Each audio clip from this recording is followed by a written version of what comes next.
우리 94페이지 오늘 14과 유출병의 부정으로부터의 정결례를 공부하겠습니다. 유출병이라는 것은 주로 생식기에서 이렇게 하혈이나 분비물이 나오는 그런 병을 다룹니다. 물론 오늘날 여기서 말하는 우리 앞에 그 문둥병과 마찬가지로 앞에 그 문둥병이 오늘날의 한센시 병이 아니고 일반적인 피부병이 다 포함된 것처럼 여기 유출병이라는 것도 좀 더 광범위한 의미에서 어떤 그런 비슷한 류의 모든 병들을 다 포함하는 그런 용어였을 것입니다. 지금까지 우리 레위기에서 11장에서 부정한 음식, 12장은 출산 이후의 부정함, 13장, 14장에서는 문둥병의 부정함 등을 이렇게 보았고, 여기 15장에서는 바로 유출병의 부정으로서의 정결례. 크게 볼 때는 같은 의미인 것입니다. 이제 내가 거룩하니 너희도 거룩하라. 부정한 사람은 하나님의 전에 나올 예배에 참석할 수 없다. 바로 같은 그런 개념 가운데서 여러 가지 그 부정을 이제 구체적으로 이렇게 다루는 것인데요. 여기 우리 서론의 후반부가 바로 그 사실을 다시 한번 더 보는 것이죠. 레위기에서 정하다 깨끗하다 하는 것은 거룩한 것과는 좀 다릅니다. 거룩한 것은 다 정결한 것에 속하지만 정결하다고 해서 다 거룩한 것은 아니지요. 여기 정결과 또 부정하다라고 나누는 것은 앞에 여러 번 보았듯이 하나님 예배 드릴 수 있는 상태이냐 아니냐, 그것을 이렇게 나누는 것입니다. 그래서 부정한 것을 반드시 정결케 해야만 하나님 전에 가서 예배를 드릴 수 있었고, 그러므로 부정하다고 다 죄가 있는 것은 아니었다. 부정한 것이 다 죄는 아니었습니다. 단지 부정하다는 것은 예배에 참석할 수 없는 상태를 의미하는 것이다 라고 우리 여러 번 보았습니다. 유출의 정유는 남자에게서 발생할 수 있는 것이나 여자에게서는 둘 다 정상적인 것과 비정상적인 것이 다 포함되었습니다. 정상적인 것과 비정상적인 둘 다 유출의 경우에는 일단 레위기에서는 무조건 다 부정으로 이렇게 간주되었습니다. 앞서 말했듯이 그것은 죄는 아니었어요. 정상적인, 특히 정상의 유출이 뭐가 죄가 되겠습니까? 비정상적인 유출을 하든 물론 우리 죄가 될 수는 없는 것이죠. 병으로 생긴 유출이 뭐가 죄겠습니까? 단지 부정한 상태로서 그런 몸으로는 공동체의 모임에 가서 하나님 예배에 참석할 수 없는 것을 이렇게 말씀하기 위해서 있는 그런 규례였습니다. 그래서 비정상적인 유출은 다른 병에서 유출되는 비정상적인 또 성병으로 인한 유출도 포함되겠지요.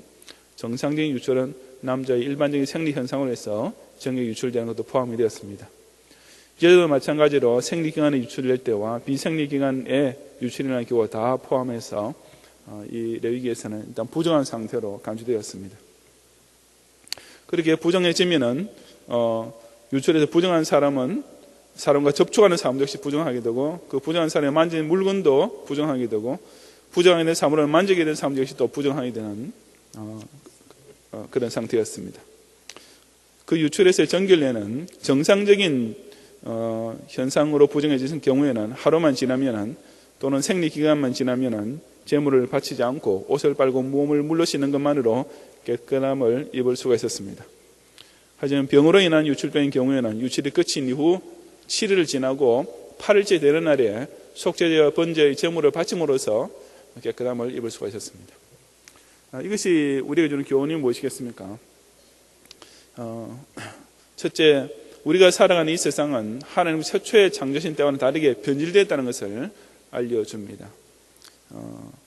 창조시에는 원래 무슨 음식을 먹어도 그것이 죄가 부정할 리가 없고, 또 성적인 관계를 가진 이런 자체가 또 여성들의 그런 어떤 생리현상 이런 것들이 불결하거나 더럽다거나 하는 것이 결코 아니었습니다.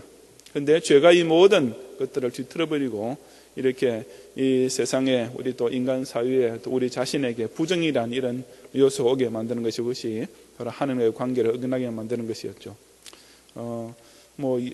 여자가 아이를 낳는 것도 원래는 복이었지만은 죄로 인하여서 엄청난 고통이 이렇게 동반되었고, 일하는 것도 원래는 우리의 땅을 정복하고 하는 것은 우리의 사명이고 즐거운 일이었지만은 이 타락 이후로 이렇게 수고라는 이런 또 고생이 따라오게 된 것이죠.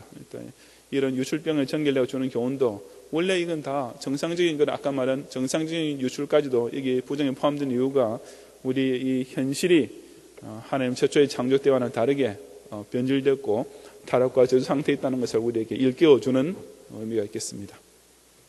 둘째로 하나님 택하신 이 선민 이스라엘 백성은 불신 이방인들과 다르게 살아야, 근본적으로 다른 삶을 이렇게 거룩하게 구별된 그런 삶을 살아야 한다는 것을 보여주기 위함이었습니다.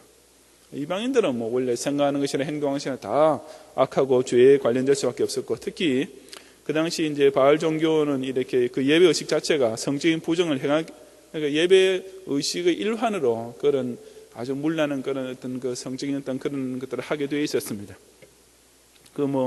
어민에게 잘 설명되어 있는데, 풍요의 신이었고, 비가 내리에 농사를 잘 지을 수 있는데, 그 바알 종교에서는 신들이 성적 관계할 때 그 분비물이 떨어진 것이 비가 되었다, 이렇게 생각하기 때문에 신들을 흥분시키기 위해서 성전 안에서, 바알 그 성전 안에서 성적인 관계를 가지는 제사를 드리는 것을 그들 자신으로는 그렇게 제사의 일환으로 생각했던 것입니다. 그래서 그 결과 성적으로 타락한 문화가 더 이렇게 발달되게 됐고, 하나님께서 이런 유술병에 대한 이런 정결례, 아까 말한 정상적인 것과 다 포함시킨 이유는 여기 잘 나와 있습니다. 정상적인 부부관계도 그날 하루까지는 이렇게 성경에 들어갈 수 없는 이유는 예배의식에, 가나안의 잘못된 제사의식에 끼어들 수 없도록 완전히 철저하게 이렇게 구별해 놓으신 걸 알 수 있습니다. 즉, 우리 이스라엘 백성들은 이방인들이 자기 신을 섬기는 것과 이스라엘 백성들이 하나님을 섬기는 것은 아주 다르다는 것을 확실하게 보여주기 위한 그런 규례였던 것입니다. 이것은 유출병에 대한 규례뿐 아니고, 이방인들과 결혼을 할 수가 없고, 식탁 교제를 할 수 없고, 음식법을 지키기 위해서는, 그리고 정결법 자체도 역시 이방인들과 확실히 구분되는 것, 거룩하게 분리되는 것을 보여주기 위한 것이었습니다. 하지만 이제 신학시대 오면은 이런 모든 것들이 다 이런 의식법이나 정결법과 십계명 같은 이런 아주 기본적인 이런 법은 그대로 지키지만은, 이런 우리 시민법이나 이런 의식, 무슨 그 제사에 관한 법률들, 또 이런 정결례, 이런 것들은 예수님께서 그 모든 완성시키심으로 우리에게는 철폐가 되어서 지킬 필요는 없게 되었습니다. 대표적인 예로 베드로가 본 그 보자기 환상, 부정한 음식이 담겨 있는 그런 보자기 환상을 통해서 하나님께서 이제 이런 음식에 관한 규례를 지킨 시대가 지났다는 것을, 새로운 시대가 지났다는 것을 확실히 보여주셨고, 그래서 이방인과 유대인을 서로 명백한 갈라놨던 장벽, 이런 유출병의 정결례 같은 이런 율법이 그렇게 이스라엘과 이방인을 완전히 구별시켜 놓았지만, 그것이 이제 다 철폐되고, 누구든지 예수님께만 나오면은, 옛날에는 그렇게 이런 율법, 또 이게 유출병의 정결례까지 지키는 그런 이스라엘이라야 하나님의 선민으로서 구별된 그런 증거가 되었지만, 이제는 그렇지 않고 그 누구든지 예수님을 믿고 나오기만 하면 다 하나님의 백성이 되는 시대가 되었습니다. 왜냐하면 예수님께서 제물이 되어 오셨고 친히 제사를 드리시고 그 모든 의식법을 완성하셨기 때문이지요. 그 증거로서 예수님께서 문둥병자나 혈류병 앓던 여인 다 이렇게 만져주시거나 또 그 여인이 이렇게 예수님을 만지는 그런 타치를 통해서 이루어지는 것인데, 구약의 법에 따르면 그 자체로 예수님도 부정해지는 것이고 그 여인도 물론 부정한 그런 상태 아닙니까? 하지만은 예수님께서 그런 사람들을 만져주시고 이렇게 안수하시고 고치신 것은 이미 그런 법이 다 철폐되었음을 보여주는 틀림없는 그런 증거가 되겠습니다. 그렇게 형식은 바꿨지만 그 원리는 바뀌지 않았다는 것을 또 우리 기억해야 됩니다. 우리 예배하기 위해서 성전에 가야 되는 것이나 제사장이나 제물이 예배에 필요한 것이나 이런 것들은 바뀌지 않았습니다. 제물의 의미는 이제 변화되었죠. 그런 이제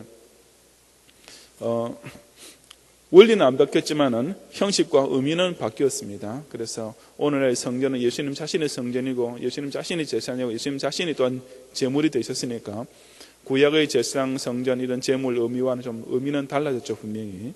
그래서 우리는 예배드릴 때 오직 예수님을 의지하는 이런 예배로 바뀐 것입니다.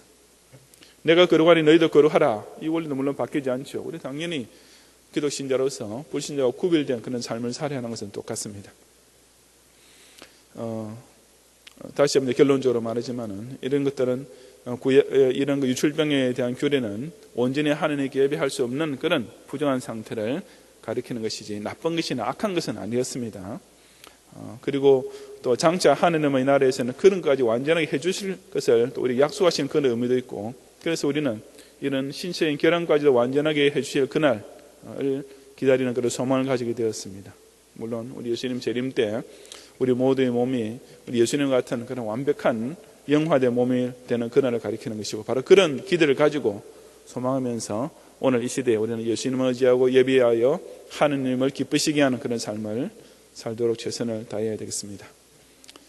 내용 연구에 가서 1번에 유출을 하는 자는 뭡니까?